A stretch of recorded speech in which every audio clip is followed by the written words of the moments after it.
It was the loud bang on the door that woke the entire compound. "Open this door!" a voice shouted angrily. Inside, there was silence, then hurried movement. The knocking grew louder, harder, desperate. "Break it!" someone yelled. And when the door finally gave way, everyone rushed in. What they saw in that room shocked them, but what was hidden under the bed changed everything.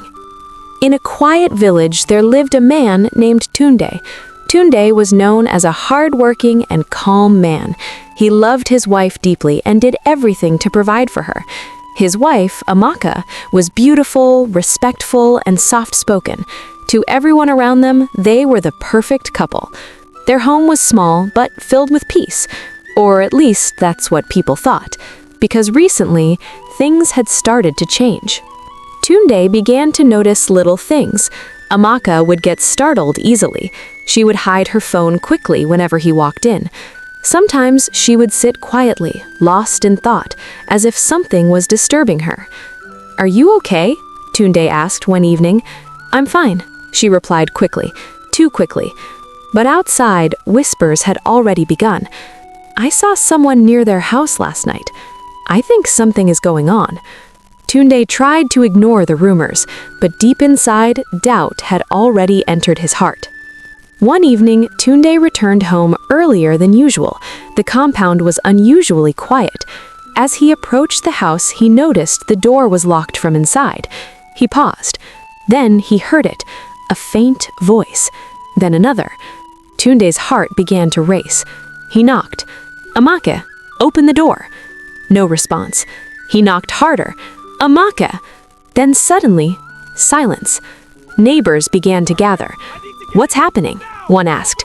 "I heard voices inside," Tunde said, his voice shaking. That was all it took. "Break the door!" They forced it open. The door crashed. Everyone rushed inside. Amaka stood there, trembling, alone. No one else.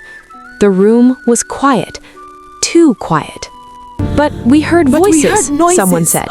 Tunde's eyes scanned the room, his heart pounding. Then one of the men stepped forward. Check everywhere. Cupboards? Empty. Behind the curtains? Nothing. Then, wait. He slowly bent down and looked under the bed. There was something there. Not a person. A box. Old, wrapped tightly in cloth. The room froze. "What is that?" Tunde asked quietly. Amaka began to shake. Don't open it. "Don't open it," she whispered.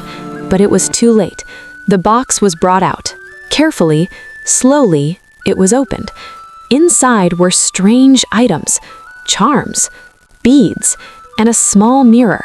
The air in the room changed instantly. "Where did this come from?" Tunde asked. Tears rolled down Amaka's face. "I didn't mean for this to happen." Amaka fell to her knees. "I was scared. I didn't know what to do." She explained everything. A woman had come to her weeks ago, an old woman. She promised to help her marriage, to make her husband love her more, to protect their home. At first, it seemed harmless, but things changed. Strange dreams, voices at night, fear. "I tried to stop," Amaka cried, but it was already too late.